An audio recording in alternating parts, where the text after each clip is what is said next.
Hi friends, welcome back to my YouTube channel ವಿನೋಡ್ಲಿ life ಕೋಟೆನಾಡು ಚಿತ್ರದುರ್ಗ. ನಾನು ನಿಮ್ಮ ಮನೆಗೋಸ್ಕರ ನಾನಂತೂ ಚೆನ್ನಾಗಿದ್ದೀವಿ, ನೀವು ಚೆನ್ನಾಗಿದ್ದೀರಾ ಅಂದ್ಕೊಂಡು ಇವತ್ತಿನ ಬ್ಲಾಗ್ ಸ್ಟಾರ್ಟ್ ಮಾಡೋಣ. ಇವತ್ತು ಬಂದುಬಿಟ್ಟು ಮಾರ್ನಿಂಗಿಂದ ವಿಡಿಯೋ ಸ್ಟಾರ್ಟ್ ಮಾಡ್ತಾ ಇದ್ದೀನಿ. ಈ ಬಟ್ಟೆಗಳೆಲ್ಲ ನಿನ್ನೆನೇ ತೊಳೆದಾಕಿರೋಂಥದ್ದು, ವಾಷಿಂಗ್ ಮಿಷಿನ್ಗೆ ಹಾಕಿರಲಿಲ್ಲ, ಸುಮ್ಮನೆ ಕೈಯಲ್ಲೇ ವಾಶ್ ಮಾಡಿ ಹಾಕಿದ್ದೆ. ಇವಾಗ ಬಂದು ಬಾಗಿಲೆಲ್ಲ ತೊಳೆದು ಆಮೇಲೆ ಸ್ವಲ್ಪ ನೀರೆಲ್ಲ ಇಟ್ಟಿದ್ದೀನಿ ಸ್ನಾನಕ್ಕೆ. ಶುಕ್ರವಾರ ಆಗಿರೋದ್ರಿಂದ ಕಂಪಲ್ಸರಿ ನಾನು ಯಾವ ದಿನ ಮಿಸ್ ಮಾಡಿದ್ರು ಶುಕ್ರವಾರ, ಮಂಗಳವಾರ, ಭಾನುವಾರ, ಗುರುವಾರ ಹೀಗೆ ಮಿಸ್ ಮಾಡಲ್ಲ. ಹಂಗಾಗಿ ಎದ್ದ ತಕ್ಷಣ ಒಲೆ ಹಚ್ಚಿದ್ದೀನಿ. ಸೌದೆ ಬಂದು ಕಡ್ದಿರೋ ಅಂಥವೆಲ್ಲ ಖಾಲಿ ಆಗಿದ್ವು. ಇವು ಸುಮ್ಮನೆ ಹಿಂಗೆ ಆರಿಸ್ಕೊಂಬಂದು ಇಟ್ಟಿರೋ ಅಂಥ ಸೌದೆ. ಇನ್ನೂ ಪಟ್ಲಿ ಮರಿಗಳನ್ನೇನು ಕಟ್ಟಾಕಿಲ್ಲ, ಮತ್ತು ಇನ್ನು ಒಳಗಡೆ ಕೆಲಸ ಬೇರೆ ಇದೆ. ನಮ್ಮ ಮನೆಯವರೇ ಕಟ್ಟಾಕ್ತಾರೆ, ನಾನೇನು ಕಟ್ಟಾಕಲ್ಲ. ಟೀ ಆದ ತಕ್ಷಣ ನಾನು ಬಂದು ಟೊಮೊಟೊ, ಬದನೆಕಾಯಿ ಇದನ್ನೆಲ್ಲ ಬೇಯಿಸ್ಕೊಂಡಿದ್ದೆ ಬದನೆಕಾಯಿ ಚಟ್ನಿಗೆ ಅಂತ ಹೇಳ್ಬಿಟ್ಟು. ಮತ್ತು ಇದ್ರ ಜೊತೆ ಬೀನ್ಸು, ಆಲೂಗಡ್ಡೆ ಕೂಡ ಸೇರಿಸಿ ಬೇಯಕ್ಕೆ ಹಾಕಿದ್ದೆ. ನಿಮಗೆಲ್ರಿಗೂ ಹಿಂದಿನ ಬ್ಲಾಗಲ್ಲಿ ಹೇಳಿದ್ದೀನಿ, ವಾರದಲ್ಲಿ 2 ಸರಿ ಕಂಪಲ್ಸರಿ, 1 ಸರಿ 2 ಸರಿ ಇದ್ದೇ ಇರುತ್ತೆ ಬದನೆಕಾಯಿ ಚಟ್ನಿ ಮತ್ತು ಈ ಸೊಪ್ಪಿನ ಸಾಂಬಾರು ಇದೆಲ್ಲ. ಇವಾಗ ಬಂದುಬಿಟ್ಟು ನೀಟಾಗಿ ಮ್ಯಾಶ್ ಮಾಡ್ಕೊತಾ ಇದ್ದೀನಿ. ಲೋಟದ ಗಂಡೆನೇ ಮ್ಯಾಶ್ ಮಾಡ್ಕೊತಿದ್ವಿ. ಪಾತ್ರೆಲಿ ಹಾಕ್ಬಿಟ್ಟು ಮಸೆಗುತ್ತಿಯಲ್ಲೇ ಜಾಸ್ತಿ ಮ್ಯಾಶ್ ಮಾಡ್ಕೊಳ್ಳೋ ಅಂಥದ್ದು, ಸ್ವಲ್ಪ ಬಿಡು ಅಂತ ಇನ್ನೇನು ಅಂತ ಹೇಳ್ಬಿಟ್ಟು ಹಿಂಗೆ ತಟ್ಟೆಲಿ ಹಾಕ್ಬಿಟ್ಟು ಮ್ಯಾಶ್ ಮಾಡ್ಕೊತಾ ಇದ್ದೀನಿ. ಬದನೆಕಾಯಿ ಬಂದು 2 ಬದನೆಕಾಯಿ ಹಾಕ್ಕೊಂಡಿರೋ ಅಂಥದ್ದು. ನೋಡ್ತಾ ಇರ್ಬೋದು ಹುಳ ಹೆಂಗಿದೆ. ನೀವು ಎಷ್ಟೇ ಚೆನ್ನಾಗಿರೋದು ತಗೊಂಡ್ರು ಬದನೆಕಾಯಲ್ಲಿ ಹುಳ ಇದ್ದೇ ಇರುತ್ತೆ, ನೋಡ್ತಾ ಇರ್ಬೋದು. ಇದು ಬಂದುಬಿಟ್ಟು ಹುಳ ಇಲ್ಲ ಅಂತ ಅನಿಸುತ್ತೆ, ನೋಡಬೇಕು. ಬೀನ್ಸ್ ಕ್ವಾಂಟಿಟಿ ಸ್ವಲ್ಪ ಜಾಸ್ತಿ ಹಾಕೊಂಡ್ರೆ ಚೆನ್ನಾಗಿರುತ್ತೆ. ಮತ್ತು ವೇದಪಾಪಿಗೆ ತುಂಬ ಇಷ್ಟ ಬೀನ್ಸು ಮತ್ತು ಆಲೂಗಡ್ಡೆ ಬೇಯಿಸಿರೋ ಅಂಥದ್ದನ್ನ ಅವನು ಇಸ್ಕೊಂಡು ತಿಂತಾ ಇರ್ತಾನೆ. ಚಟ್ನಿ ಮಾಡುವಾಗೆಲ್ಲ ಸಪ್ರೇಟು ಅವನಿಗೆ ಅಂತಲೇ ಒಂದು ಅರ್ಧ ಆಲೂಗಡ್ಡೆ ಎತ್ತಿಬಿಡ್ಬೇಕು, ಇಲ್ಲಾಂದರೆ ಸಿಟ್ಟಾಗ್ಬಿಡ್ತಾನೆ, ಹತ್ಬಿಡ್ತಾನೆ ಕೊಡೋವರೆಗೂ. ಇವಾಗ ಬಂದು ಈ ಥರ ಎಲ್ಲ ಮ್ಯಾಶ್ ಮಾಡ್ಕೊತ ಆಯಿತು. ಇನ್ನು ಒಗ್ಗರಣೆ ಹಾಕೋ ಟೈಮಲ್ಲಿ ನಾನು ಬೀನ್ಸು ಮತ್ತು ಆಲೂಗಡ್ಡೆ ಹಾಕ್ಕೊತೀನಿ. ಇವಾಗ ಬಂದುಬಿಟ್ಟು ಈರುಳ್ಳಿ ಒಗ್ಗರಣೆ ಕೊಟ್ಟಿದ್ದೀನಿ. ಸ್ವಲ್ಪ ಕರಿಬೇವು, ಸಾಸಿವೆ ಎಲ್ಲ ಹಾಕ್ಕೊಂಡು ತುಂಬ ಅಂದರೆ ತುಂಬ ಚೆನ್ನಾಗಿರುತ್ತೆ. ನಾವು ಜಾಸ್ತಿ ಮುದ್ದೆಗೆ ಮಾಡ್ಕೊಳ್ಳೋವಂಥದ್ದು, ಚಪಾತಿ ಜೊತೆ ಕೂಡ ಚೆನ್ನಾಗಿರುತ್ತೆ ಇದು. ಇದು ಬಂದುಬಿಟ್ಟು ದಾಲು, ನೈಟು ಅವರ ಅಪ್ಪಾಜಿ ದಾಲು ರೊಟ್ಟಿ ತಗೊಬಂದಿದ್ರು, ಹಂಗಾಗಿ ಇದು ಚೆನ್ನಾಗಿದೆ. ಬೆಳಗ್ಗೆನೆ ಬಿಸಿ ಮಾಡಿದ್ದೆ, ಹಾಲು ಕಾಯಿಸಿ ಆದಮೇಲೆ ಬಿಸಿ ಮಾಡ್ಕೊಂಡಿದ್ದೆ. ಹಾಲು ಬಂದುಬಿಟ್ಟು ಇನ್ನೇನು ಫ್ರಿಜ್ಜಲ್ಲಿ ಎತ್ತಿಡೋಣ ಅಂತ ಎತ್ತಿಡ್ತಾ ಇದ್ದೀನಿ.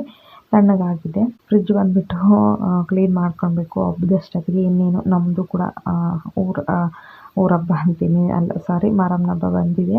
ನೋಡ್ತಾ ಇರ್ಬೋದು, ಸ್ವಲ್ಪ ಎಣ್ಣೆ ಚೆಲ್ಕೊಂಡ್ಬಿಟ್ಟಿದ್ದೀನಿ. ಇವಾಗ ಅದನ್ನೆಲ್ಲ ಕ್ಲೀನ್ ಮಾಡೋ ಅಷ್ಟರಲ್ಲಿ ಎಷ್ಟೊತ್ತಾಗುತ್ತೋ ಅಂತ ಭಯ ಆಗ್ತಿದೆ. ಅದಾದಮೇಲೆ ನಿನ್ನೆ ಹಿಂದೆ ಪಾತ್ರೆ ಏನು ಸ್ಟವ್ ಹಿಂದೆ ಕಾಣಿಸ್ತಾ ಇದೆ, ಅದು ನೆನ್ನೆ ಸಾಂಬಾರು. ಅದನ್ನೆಲ್ಲ ಏನು ಮಾಡ್ತೀನಿ ಅಂದರೆ ಪಟ್ಲಿ ಮರಿಗೆ ಮುದ್ದೆ, ಅನ್ನ ಈ ಥರ ಅದ್ರ ಜೊತೆ ಎಲ್ಲ ಕಲಿಸ್ಬಿಟ್ಟು ಇಡ್ತೀನಿ. ಅದಾದಮೇಲೆ ಇವತ್ತು ನಾವು ಹಿಂದೂ ಗಣಪತಿ ನೋಡೋಕ್ಕೆ ಹೋಗಬೇಕು. ಇನ್ನೇನು ಶನಿವಾರ ವಿಸರ್ಜನೆ ಇದೆ ನಮ್ಮ ಚಿತ್ರದುರ್ಗದ ಗಣಪತಿದು, ಹಂಗಾಗಿ ಹೋಗಬೇಕು ಅಂತ ಅವ್ರ ಅಪ್ಪಾಜಿನ ಕೇಳಿದೆ.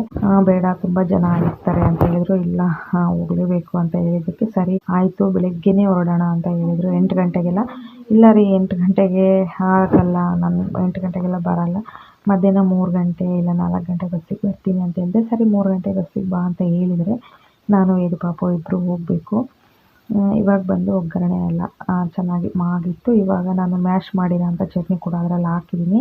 ನಾವೇನು ದುರ್ಗದಲ್ಲೇ ಹುಟ್ಟಿ ಬೆಳೆದ್ರೂ, ಆ್ಯಕ್ಚುಲಿ ನಮ್ಮ ಅಜ್ಜಿ ಮನೆ ದುರ್ಗನೇ ಆಗಿದ್ರು ಮೊದಲೆಲ್ಲ ನಾವು ಯಾವಾಗೂ ಹೋಗಿಲ್ಲ.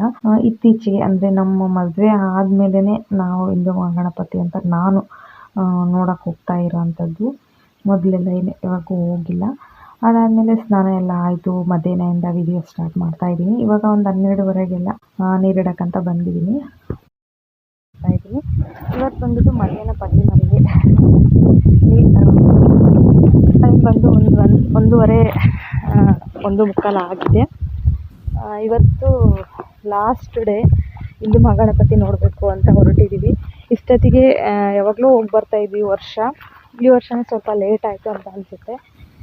ಯಾಕೋ ನೆಗ್ಲೆಕ್ಟ್ ಮಾಡಿ ಅವಾಗ ಹೋಗೋಣ ಅಂತ ಟೈಮ್ ಆಗಿಬಿಡ್ತು. ಹಾಗಾಗಿ ಇವತ್ತು ಹೋಗ್ತಾಯಿದ್ದೀವಿ. ಎಷ್ಟು ಜನ ಇರ್ತಾರೋ ಗೊತ್ತಿಲ್ಲ. ಇದು ಪಾಪನ ಮಲಗಿಸಿ ಬಂದಿದ್ದೀನಿ. ಇಲ್ಲಿ 2 ಗಂಟೆಗೆ ಬಸ್ ಇಲ್ಲ, ಹಾಗಾಗಿ 3 ಗಂಟೆ ಬಸ್ಸಿಗೆ ಹೋಗೋಣ ಅಂತ ಇದ್ದೀನಿ. ನೋಡಬೇಕು, ಪಟ್ಲಿ ಮರಿಗಳಿಗೆಲ್ಲ ನೀರಿಟ್ಟು ಇನ್ನೊಂದ್ಸರಿ ನೋಡಿ ಕಟ್ಟಾಕಿ ಹೋಗ್ಬೇಕಂತ ಬಂದಿದ್ದೀನಿ. ಯಾವನು ನೀರು ಕುಡಿತಾ ಇಲ್ಲ, ಯಾಕೋ ಗೊತ್ತಿಲ್ಲ. ಬಿಸಿಲು ಕೂಡ ಚೆನ್ನಾಗಿದೆ, ಯಾಕೋ ನೀರು ಕುಡಿತಿಲ್ಲ. ಇವಾಗ ಮನೆಗೆ ಹೋಗ್ಬಿಟ್ಟು 3 ಗಂಟೆ ಬಸ್ಸಿಗೆ ಹೋಗೋಕ್ಕೆ ರೆಡಿ ಆಗಬೇಕು. ಇವತ್ತು ಬಂದು ಕುರಿನ ಕಟ್ಟಾಕಿಲ್ಲ, ಮನೆ ಹತ್ರನೇ ಕಟ್ಟಿ ಹುಲ್ಲಾಕಿದ್ದಾರೆ ಅವ್ರ ಅಪ್ಪಾಜಿ. ಬಿಸಿಲಂತೂ ನಮ್ಮ ಕಡೆ ಅಂತೂ ತುಂಬ ಬಿಸಿಲಿದೆ. ಅದೆಂಥ ಮಳೆ ಬರುತ್ತೋ ಗೊತ್ತಿಲ್ಲ. ಇನ್ನು ಉತ್ತರೆ ಮಳೆ, ಮಗ್ಗೆ ಮಳೆ ಅವೇ ಅಷ್ಟೇ ಇರುತ್ತೆ.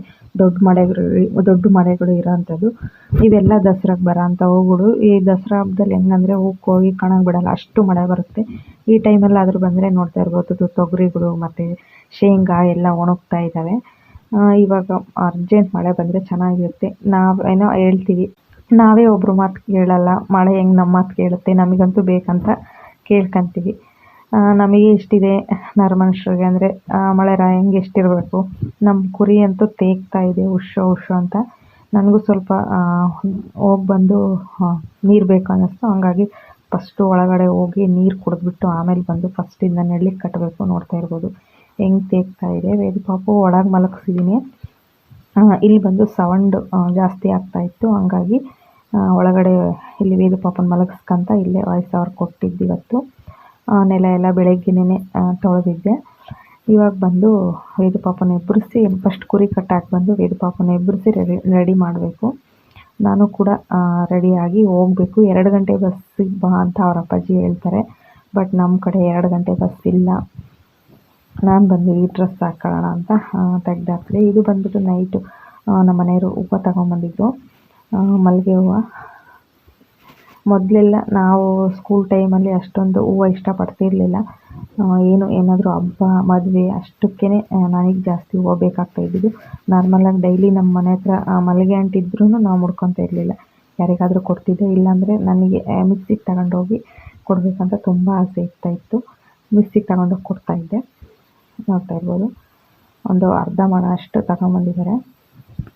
ಇವಾಗ ಇದನ್ನ ತೆಗೆದಿಟ್ಟು ಫಸ್ಟ್ ಹೋಗಿ ಕುರಿ ಕಟ್ಟಾಕಬೇಕು. ಹೂವು ನೋಡೇ ನನಗೆ ತೋರಿಸ್ಬೇಕು ಅಂತ ಅನ್ನಿಸ್ತು. ಅದಾದಮೇಲೆ ಬಟ್ಟೆನೂ ಎಲ್ಲ ತೆಗ್ದಾಕಿದ್ದೀನಿ. ಫುಲ್ಲು ತೇಗ್ತಾ ಇದೆ. ನಾನು ನೋಡ್ಕೊಳ್ಳಲಿಲ್ಲ, ಫಸ್ಟೇ ಕಟ್ಟಬೇಕಾಗಿತ್ತು. ನೋಡಬೇಕು, ಇದು ಗಬ್ಬದ ಕುರಿ ಅಂತ ಹೇಳ್ತಾ ಇದ್ದಾರೆ. ಇದರಲ್ಲಿ ನಾವು ಸಾಕಿರೋಂಥ ಪಟ್ಲಿ ಮರಿಗಳಲ್ಲೇ ಒಂದು ಮರಿ ಕಡ್ಕೊಳ್ಬೇಕು ಅಂತ ಇದ್ದೀವಿ. ಅವ್ರ ಅಪ್ಪಾಜಿ ಅವಾಗ ಏನು ಡಿಸೈಡ್ ಮಾಡ್ತಾರೋ ಅದೇ ಫೈನಲ್ಲು. ನನಗೇನೋ ಈ ಕುರಿ ಇಟ್ಕೊಳ್ಬೇಕು, ಕಡಿಯೋದು ಬೇಡ ಅಂತ ಅನ್ನಿಸ್ತಾ ಇದೆ. ಇಲ್ಲಿ ತುಂಬ ನೆರಳು ಚೆನ್ನಾಗಿರುತ್ತೆ. ಅಡಿಕೆ ಗಿಡದ ಈ ಕಡೆಯಿಂದ ಹೋದರೆ ಅಡಿಕೆ ಗಿಡದ ನೆರಳು, ಆ ಕಡೆ ಸಕ್ಸೆ ಮರದ ನೆರಳು. ಮತ್ತು ಪರಂಗಿ ಸಸಿ ಕೂಡ ಹಾಕಿದ್ದೀವಿ. ಅವು ಸ್ವಲ್ಪ ಎತ್ತರ ಆಗಿದ್ದಾವೆ, ಹಾಗಾಗಿ ನೆರಳು ಚೆನ್ನಾಗಿರುತ್ತೆ. ನಾವು ಹೋಗಿ ಬರೋವರೆಗೂ ಆರಾಮಾಗಿ ಇಲ್ಲೇ ಇರುತ್ತೆ ಅಂತ ಹೇಳ್ಬಿಟ್ಟು ಇಲ್ಲಿ ಕಟ್ಟಕ್ಕಂತ ಬಂದಿದ್ದೀವಿ. ಈ ಕುರಿ ಬಂದು ಇನ್ನು 8 ದಿನ ಕೂಡ 8-9 ದಿನ ಆಗಿದೆ ಅಷ್ಟೇ. ಎಷ್ಟು ಚೆನ್ನಾಗಿ ರೂಢಿಯಾಗಿದೆ ಅಂದರೆ ಸುಮ್ಮನೆ ಹಗ್ಗ ಬಿಟ್ಟು ಕಟ್ಟಾಕೋದಕ್ಕಿಂತ ಮುಂಚೆನೇ ಹಗ್ಗ ಕೈ ಬಿಟ್ಟರೆ ಸಾಕು, ನಾನು ಎಲ್ಲೆಲ್ಲಿ ಹೋಗ್ತೀನೋ ನನ್ನ ಹಿಂದಿಂದನೇ ಬರುತ್ತೆ. ನನಗಂತೂ ಈ ಕುರಿನ ಮಾರಮ್ಮನಿಗೆ ಕಡಿಯೋಕ್ಕೇ ಇಷ್ಟ ಇಲ್ಲ. ಹಂಗೆ ಇಟ್ಕೊಂಡ್ಬಿಡೋಣ, ಪಟ್ಲಿ ಕಡಿಯೋಣ ಅಂತ ನಮ್ಮ ಮನೆಯವ್ರಿಗೆ ಹೇಳ್ತಾ ಇದ್ದೀನಿ. ನೋಡೋದು ಅದು, ಯಾಕಂದರೆ ನಾವು ಇವಾಗ ಎಳೆ ಮಟನ್ ಆಗಿಬಿಡುತ್ತೆ ನಾವು ಪಟ್ಲಿ ಕಡಿದ್ರೆ. ಹಾಗಾಗಿ ಅವರೂ ಬೇಡ ಅಂತ ಇದ್ದಾರೆ. ಬೇರೆ ಕಡೆನೂ ಹೋಗಿದ್ರು, ನಮ್ಮ ಬೇಡ ಬೇರೆ ಕಡೆ ಆದರೂ ತಗೊಂಡು ಬರೋಣ ಅಂತ ಹೇಳ್ಬಿಟ್ಟು. ಅವು ಬಂದುಬಿಟ್ಟು ನಮ್ಮ ಪಟ್ಲಿ ಮರಿ ಏನಿದ್ದಾವೆ ಅದೇ ಸೈಜ್ ಪಟ್ಲಿ ಮರಿನೇ ಅಂತೆ. ಅದನ್ನು 16,000 ರೂಪಾಯಿ ರೇಟ್ ಹೇಳ್ತಾ ಇದ್ದಾರೆ. ಬಟ್ ನಾವು ಮಾರಬೇಕು ಅಂತ ಹೋದರೆ ನಮ್ಮ ಪಟ್ಲಿನ ಆ ರೇಟಿಗೆ ಕೇಳ್ತಾ ಇಲ್ಲ, ಬರೀ 12,000, 11, 10, 12 ಹಿಂಗೆ ಕೇಳ್ತಾ ಇದ್ದಾರೆ. ಹಂಗಾಗಿ ಬೇಡ ನಮ್ಮದ್ರಲ್ಲೇ ಒಂದು ಕಡಿದು ಬಿಡೋಣ ಅಂತ ಡಿಸೈಡ್ ಆಗಿದ್ದೀನಿ ನಾನು. ಬಟ್ ನಮ್ಮ ಮನೆಯವ್ರು ಮಾತ್ರ ಕೇಳ್ತಾ ಇಲ್ಲ. ಇದು ಬಂದುಬಿಟ್ಟು ಬೆಳಗ್ಗೆ ಕುಯ್ಕೊಂಬಂದು ಇಲ್ಲ ಇಟ್ಟೋಗಿರೋ ಅಂಥ ಹುಲ್ಲು. ಬೆಳಗ್ಗೆ ಕೊಯ್ಕೊಂಡು ಬಂದಿರೋ ಹುಲ್ಲನ್ನು ನೋಡ್ತಾ ಇರ್ಬೋದು, ಎಲ್ಲ ಹೆಂಗೆ ಕಡಿಗೆ ಹಾಕ್ಬಿಟ್ಟೈತೆ ನಮ್ಮ ಕುರಿ. ಇದನ್ನು ತಗೊಂಡೋಗ್ಬಿಟ್ಟು ಅಲ್ಲೇ ನೆರಳಲ್ಲೇ ಇಟ್ಟರೆ ಸಂಜೆ ನಾವು ಬರೋವರೆಗೂ ಕೂಡ ಚೆನ್ನಾಗಿ ಮೇವು ಕಾಣುತ್ತೆ ಅಂತ ಹೇಳ್ಬಿಟ್ಟು ಇಲ್ಲಿ ಇಡ್ತಾ ಇದ್ದೀವಿ. ಕುರಿ ಇರುತ್ತೋ ಅಲ್ಲಿ ತಗೊಂಡೋಗಿ ಇಡ್ತೀನಿ. ಇದಾಗಿತ್ತು ಫ್ರೆಂಡ್ಸ್ ಇವತ್ತಿನ ವಿಡಿಯೋ. ದಯವಿಟ್ಟು ಈ ವಿಡಿಯೋ ಯಾರ್ಯಾರೆಲ್ಲ ನೋಡ್ತಾ ಇದ್ದೀರಾ ಸಬ್ಸ್ಕ್ರೈಬ್ ಆಗಿಬಿಟ್ಟು ವಿಡಿಯೋ ನೋಡಿ. ಈ ವಿಡಿಯೋ ಇಷ್ಟ ಆದರೆ ಒಂದು ಲೈಕ್ ಮಾಡಿ, ನಿಮ್ಮ ಫ್ಯಾಮಿಲಿ ಆ್ಯಂಡ್ ಫ್ರೆಂಡ್ಸಿಗೆಲ್ಲ ಶೇರ್ ಮಾಡಿ, ಅವರು ಕೂಡ ನನ್ನ ವಿಡಿಯೋ ನೋಡಿ ಸಪೋರ್ಟ್ ಮಾಡಲಿ ಅಂತ ಕೇಳ್ಕೊತೀನಿ. Thank you for watching. Thank you to all. ದಯವಿಟ್ಟು ಎಲ್ಲ ಭಾಳ ಜನ ಸಬ್ಸ್ಕ್ರೈಬ್ ಮಾಡ್ದೇನೆ ನೋಡ್ತಾ ಇದ್ದೀರಾ. ಸಬ್ಸ್ಕ್ರೈಬ್ ಮಾಡಿದರೆ ನನಗೂ ಕೂಡ ಮುಂದೆ ಒಂದು ಮೋಟಿವೇಟ್ ಆಗುತ್ತೆ, ಮಾಡಬೇಕು ವಿಡಿಯೋ ನಾನು ಚೆನ್ನಾಗಿ ಮಾಡ್ತಾ ಇದ್ದೀನೋ ಇಲ್ವೋ ಅಂತ. ದಯವಿಟ್ಟು ತಪ್ಪದೆ ಕಮೆಂಟು ಕೂಡ ಮಾಡಿ. ನಿಮ್ಮ ಕಮೆಂಟಿಗೆಲ್ಲ ನಾನು ರಿಪ್ಲೈ ಮಾಡ್ತೀನಿ. ಬಾಯ್.